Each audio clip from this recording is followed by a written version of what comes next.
উনি প্রথমেই জিজ্ঞেস করলেন যে খোকার কি অবস্থা, খোকার শরীর কিরকম। তা আমি একটা বিষয় জানতাম যে ওনার বড় ভাই তিনিও ক্যান্সারে আক্রান্ত ছিলেন, যার কারণে এই রোগটার সম্পর্কে দেশনেত্রী বেগম খালেদা জিয়ার ভালো একটা ধারণা ছিল। তা আমি ওনাকে যখন বললাম, উনি একটা কথাই বললাম, খবরদার খোকাকে বাংলাদেশে আসতে মানা করবে, এরা ওকে মেরে ফেলবে। ওনার ভাষায় উনি ঠিক যেভাবে বলেন এইভাবে কথাটি বলেছিলেন। তারপরেও আপনাদের নেতা মরহুম সাদেক হোসেন খোকা, উনি আসলে যখন একজন ব্যক্তি জানতে পারে যে হয়তোবা তার কোনো সম্ভাবনা নাই আর শেষবার তার নিজ মাতৃভূমিতে তিনি পদার্পণ করবেন, তার এত লক্ষ কোটি কর্মী রয়েছেন, তার সহকর্মীরা রয়েছেন, আত্মীয় স্বজন, বন্ধু বান্ধব, পাড়া প্রতিবেশীরা রয়েছেন, বাবা মার কবর রয়েছে, কোনো কিছুই দেখতে পারবেন না, জিয়ারত করতে পারবেন না। এটা তিলে তিলে ওনাকে ধ্বংস করেছে। আজকে সেই খুনি হাসিনা বাংলাদেশের মাটি থেকে বিতাড়িত হয়েছে, তার বাংলাদেশে মৃত্যু হবে কিনা এটা মহান আল্লাহ তাআলা ছাড়া কেউ বলতে পারে না। আজকে তার বাংলাদেশের মাটিতে দাফন হবে কিনা মহান আল্লাহ তাআলা ছাড়া কেউ বলতে পারে না। এটাই হলো আল্লাহর বিচার। আমরা সকল সময় অতীতেও এই কথাটি বারে বারে বলেছি, কোনোদিনও ক্ষমতার জন্য আমরা লড়াই বা আমরা আমাদের রাজনীতি করি না।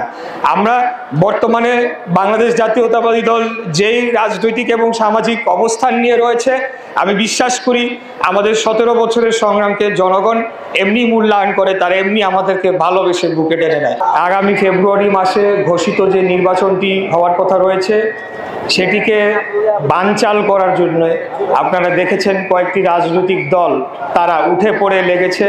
তারা নিত্য নতুন দাবি তুলে আসছে, যে সকল দাবি কোনো ভিত্তি নাই, আলোচনার শুরুতেও এই দাবিগুলো ছিল না।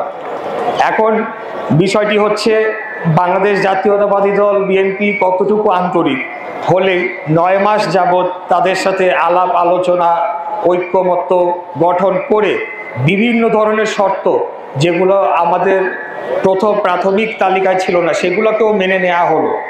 তারপরেও এই কুচক্রী দলটি কোনো কিছুতেই তারা মানছে না, তারা এখন নতুন একটি আবার দাবি নিয়ে এসে হাজির হয়েছে। উচ্চকক্ষের পিআরের বিষয়ে শেষমেশ গিয়ে বিএনপি রাজি হয়েছিল, শেষমেশ গিয়ে, কারণ সেটাই উত্তম পন্থা। কিন্তু আমরা দেখলাম এই হঠকারী, এই মুনাফেকের দল যখনই বিএনপি বললো ঠিক আছে আমরা উচ্চকক্ষে পিআর মেনে নিলাম, তারা এখন নিম্নকক্ষেও পিআর দিয়ে আরেকটা বাধা সৃষ্টি করে দিল। এখন আমরা উচ্চকক্ষেও পিআর চাই না, নিম্নকক্ষেও পিআর চাই না, এরকম একটা মুখোমুখি অবস্থান করে দিল। আমরা বলবো এই যারা রাজনৈতিক দল এখন আগে গণভোট চাচ্ছে, তারা নিশ্চিতভাবে বাংলাদেশকে একটা নির্বাচিত সংসদের থেকে আরো 5 বছর দূরে ঠেলে দেওয়ার জন্য তারা এই কাজটি করছে। তারা দেখবেন প্রায় তারা উদাহরণ দেয় অতীতের গণভোটের কথা। তখন গণভোট হয়েছিল প্রেসিডেন্ট থাকবে হ্যাঁ কি না। আমার তো এখন বিশ্বাস হয় যে এই গণভোটের মধ্যে তারা এমন কিছু লিখে দিবে যে হ্যাঁ বা না, যে এই বর্তমান সরকার 5 বছর থাকবে হ্যাঁ, এটাকেই তারা জয়যুক্ত করিয়ে প্রথম দিকে তারা যে চেষ্টাটি করেছিল 5 বছর দেখেছেন আপনারা, ঈদের জামাত পরে যখন আমাদের মাননীয় প্রধান উপদেষ্টা বের হয়ে যাচ্ছেন তখন 5 বছর করে এই গুপ্ত রাজনৈতিক দলের নেতারা তখন উস্কানি দিচ্ছিল।